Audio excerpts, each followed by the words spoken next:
Yeah, so she was terrified. She was frantic. When I finally got back to the van, it took more than just a quick sentence to make it all go right. And I tried to assure her that I've met our guy, and we drove up the hill to where he told me APAC was, and we all got to talk and understand our fears, and no one judged anyone, and we got on with our adventure. It was just about this time that I finally walked back up with our new friend from APAC. Needless to say, being unable to speak the language and not yet being in sync with our environment here in Mexico made for a very awkward introduction. Due to the kindness and understanding of our hosts, we all eventually laughed about it all, but at first it was definitely not the best introduction of ourselves. We find our rooms, get unpacked, and before dinner we are treated to a thunderstorm and beautiful cloud formations, which reveals a large angel in the sky, a reassuring sign to accept the challenges of our journey.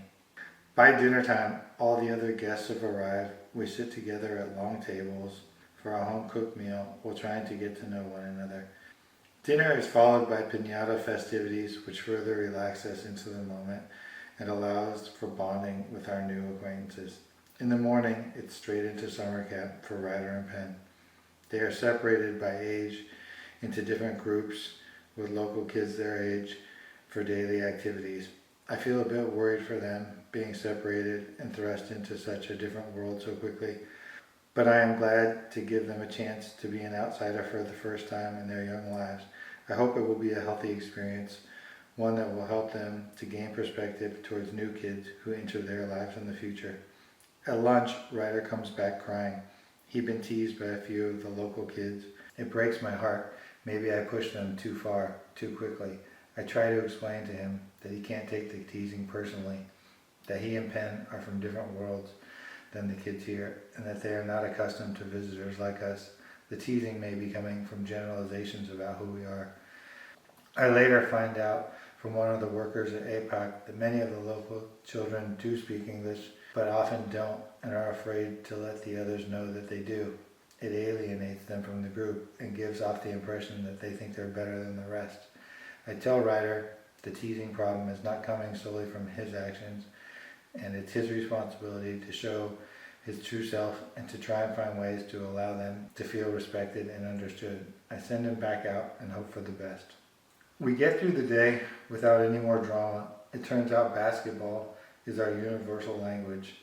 We form bonds and make friends with the other kids and families that evening on the court. Yeah, that was a lot of fun, just playing basketball and connecting. We would team up in families, a dad and his kids would play me and my kids. And it was just a lot of fun. After that first day, I remember the very next day, all the kids eagerly running to the basketball court to try and recreate the fun we had all had that previous night. So that was cool to see the bonding happen so quickly. The next day brings no new struggles. It only furthers our bond. The day is topped off with a beautiful home-cooked meal in the home of Celia, one of the workers at APAC. It's a short walk to her home, up a steep, narrow dirt road. We pass a lot of dogs and small houses, which are much more simply built than we've ever seen. They seem to have evolved into being out of necessity, made with whatever materials exist nearby, rather than being built to fit one's dreams. To get inside, we must navigate a narrow footpath down a steep hillside, high above the home below. It's easy to imagine how much less frightening these final steps would be with stairs or a handrail. Yeah, that was wild, man. We were basically just like walking on the edge of a cliff to get into the door.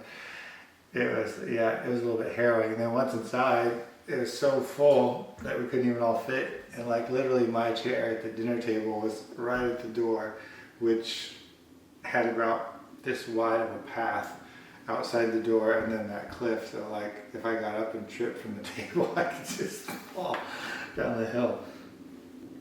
Once inside, the aroma of fresh tamales, the warm hospitality are perfect. We hardly notice being too many in a house not meant for a group this size. We're at peace and all sharing ourselves, laughing and enjoying one another's company. We're passing the family's new baby around the table. There's a feeling of everything being just right in our world. After dinner, back at HEPAC, under a beautiful sunset, a group gathers in a large circle to reflect on our experiences and share what we have learned during our time here. Yeah, that was pretty awesome.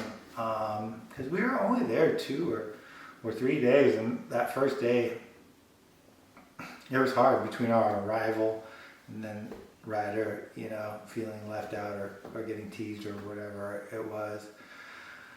It was definitely stressful, but you quickly realize that it's just fears of the unknown and your own preconceived things that cause you to feel a certain way or react or other people. And it's just like that. Once you get a smile or you communicate with someone, it just, the language barrier goes away, and like the language of the human spirit, you could just smile at someone or make an expression or a nod, and you totally are communicating in a non-verbal way, but there's an understanding, and it happened so quick. It was so great. And that last night, as we were there with our other group, the kids from the Colorado church, all sharing, our insights and what we learned and seen, and